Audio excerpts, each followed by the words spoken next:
7 secret Illuminati messages in the joy of painting with Bob Ross will not be seen at this time, so that we may bring you this special presentation. This is GTV, a secret to everybody.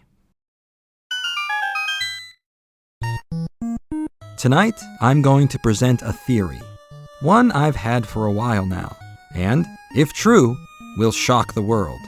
I can't prove it with 100% certainty, but you can't fully discount it either. Thanks for watching this episode of GTV. But first, a word from our sponsor. This episode is sponsored by Paid Shiller Legends, the interactive online experience where you can live out the greatest quest on Earth, making gaming videos online and getting rich. Start out by creating your personal customized character, then give your character a job. But it doesn't matter because you'll quit that job to become a full-time YouTuber. Level up your character and learn the techniques needed to get the money coming in. Unlock product placement and sponsored content. Unleash the white knights of your Twitter army. Master the mind control of having your fans pay for your games, your rent, your leaky basement, your vacations. Join the millions online of the ever-growing, never-ending quest to live like a king while never giving up that college slacker lifestyle. Sell your soul, become a Shiller legend, and get paid. And now, on with the show. In the gaming world, there have been many legends, myths, lore, whatever you want to call it. Some of these legends in the internet era have been proven or disproven, while others still just hang out there. And even today, one of the greatest mysteries still has not yet been solved. Where is Chris Houlihan? Who is Chris Houlihan? According to video game lore, he is one of the luckiest kids on Earth, immortalized forever as one of the few people out there whose name is found in a video game, outside of a staff role. Chris Houlihan is found in The Legend of Zelda, A Link to the Past, known by some older gamers as Zelda 3 for short. In the game, you'll find a treasure room with his name written on the wall. A really cool thing. The issue is that no one seems to know who Chris is, where he came from, or where he is now. The status quo will tell you that Chris was the winner of a contest held by Nintendo to have your name put into a game, which ended up being The Legend of Zelda, A Link to the Past. However, beyond that, not much is known. The real Chris Houlihan has never come forward to speak about it. Why? It's a mystery on all sides where many have searched for years to find an answer. I'm going to go into detail here and present my findings and my theory on the matter. No, I do not have a smoking gun, no official document that nails this thing down. I have not met Chris Houlihan, and I admit I don't have all the answers. And if you think I'm wrong, tell me. But keep an open mind, and I'll present you with a set of alternative facts, along with the theory that will have you questioning what you've always been told.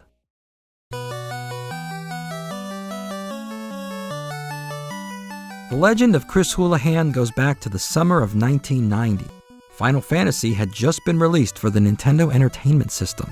The game, produced by Squaresoft, now Square Enix, was a huge hit in Japan and came to America thanks to Nintendo, who offered to publish the game in the USA. Nintendo used its PR machine, a print magazine called Nintendo Power, to promote many new games, give reviews, and offer strategy. Final Fantasy received a huge amount of coverage by Nintendo Power in 1990, second only to Super Mario Bros. 3. Across 3 issues and the dedicated strategy guide, Nintendo was serious about getting the word out on Final Fantasy. As part of the promotion, the magazine held several contests, giving away multiple prizes, including a crystal orb and a live-action role-play vacation package.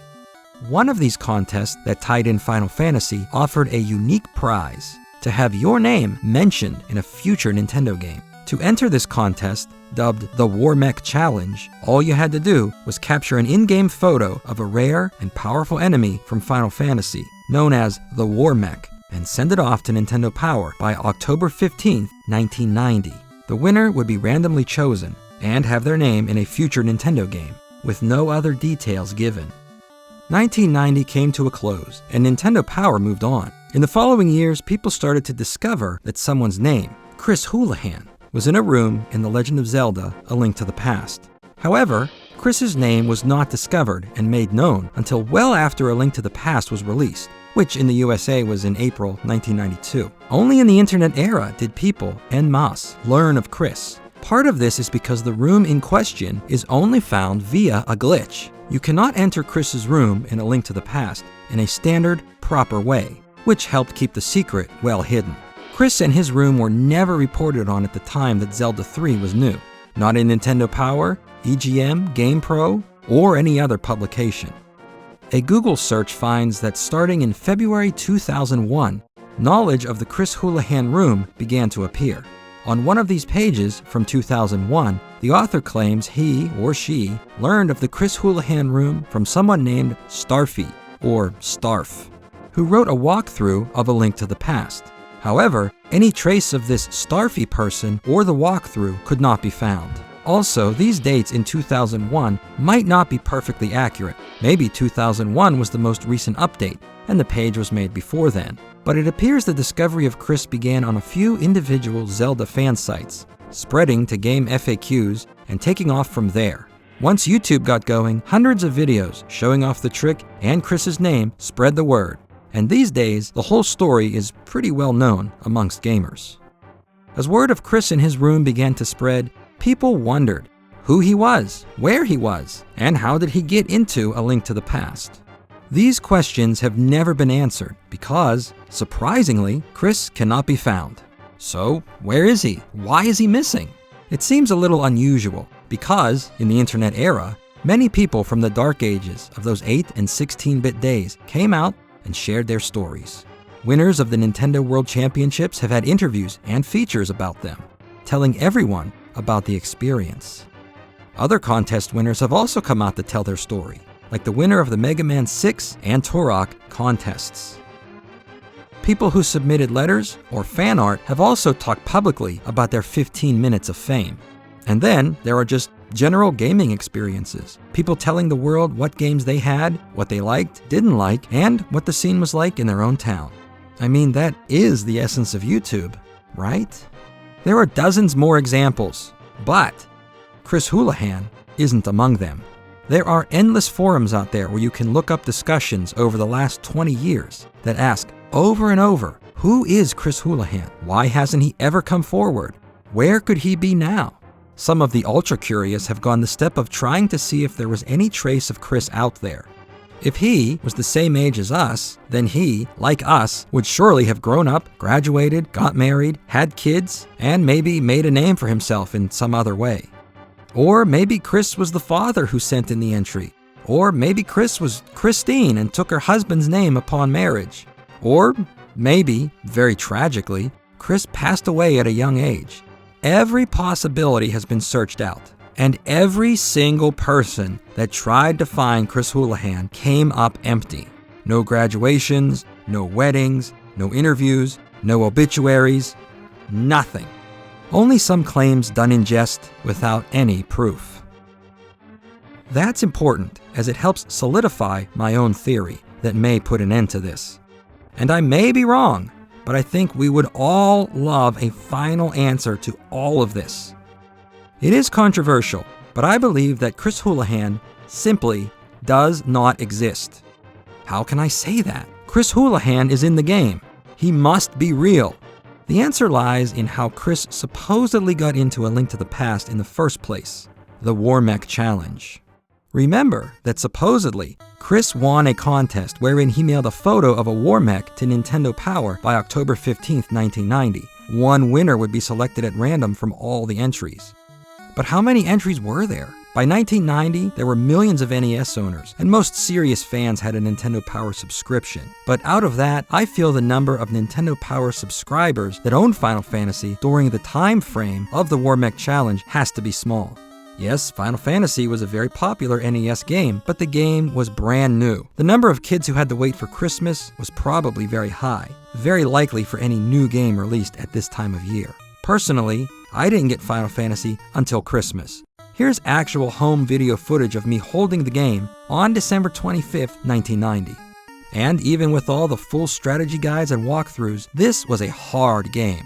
As I said, I didn't own Final Fantasy when this contest was active, but I did rent it, and I never found a Warmech, not until after I owned it and put in a ton of hours into the game.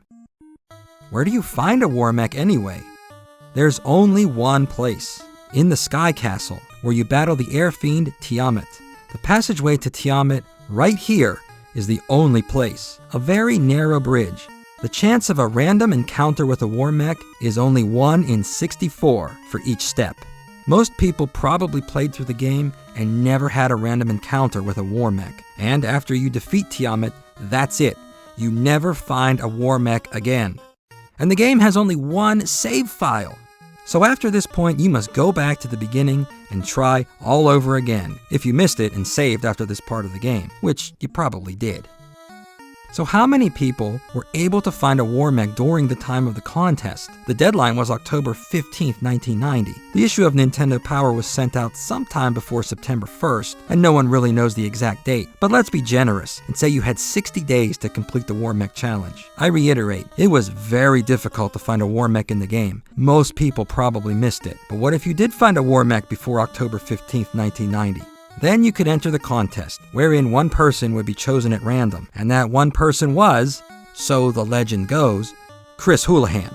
But look at what I've laid out here. You had to have a subscription to Nintendo Power with a copy of the brand new Final Fantasy, which was brutally hard, even with help. And then you had a super short time frame to find an enemy, which no one knew where it was, not to mention the various hurdles of the analog Dark Ages, where, just maybe, if you found the Warmech, the photo didn't develop, or you didn't even have any film at all. All of these points raise the question no one has ever really asked before. Did anyone actually win the Warmech challenge? This is why Chris Houlihan cannot be found, because he doesn't exist, because he didn't win the contest. Nobody won the Warmech challenge. Okay, so how can you prove that? Well, I can't. It's impossible to prove a negative. Something that did not happen is impossible to prove. But let's dig deeper. Nintendo Power magazine took immense pride in its contests and very often followed up with the winners of most of them. In issue after issue, past contests were featured, including photos and quotes from the winners.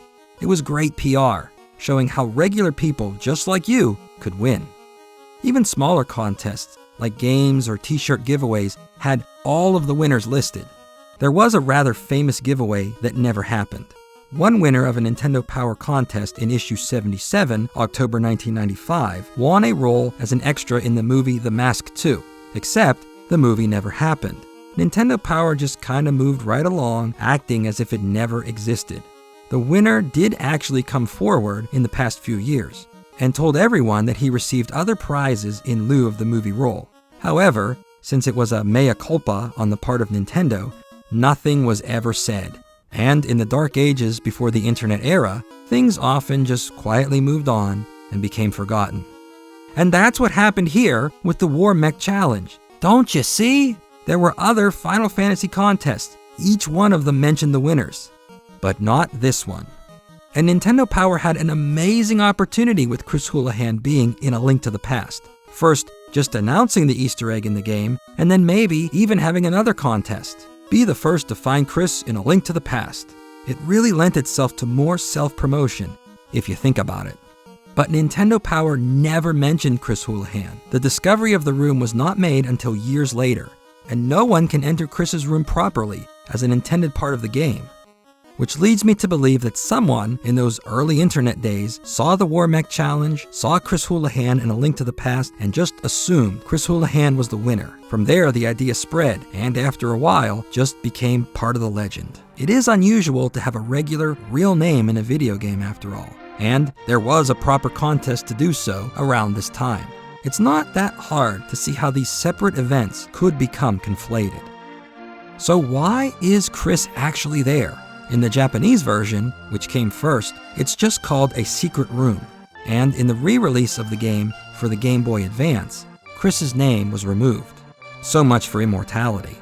The room does exist for a technical reason, dealing with your position on the map and giving you a place to escape safely if the game can't figure out your coordinates. In short, it keeps the game from crashing.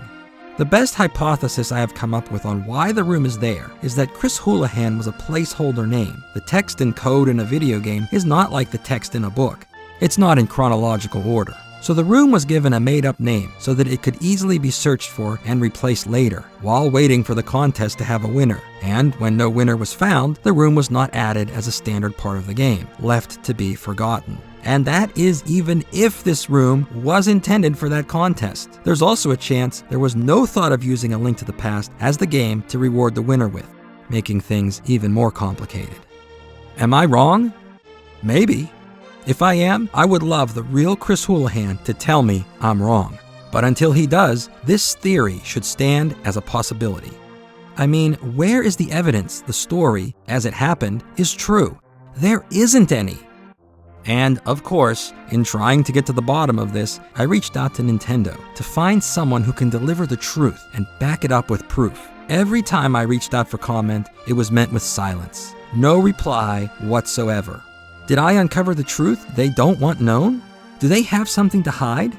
What else could it mean if you can't reply to a simple question by a trained broadcast professional, a journalist, an expert, a longtime fan? I contend I have the truth.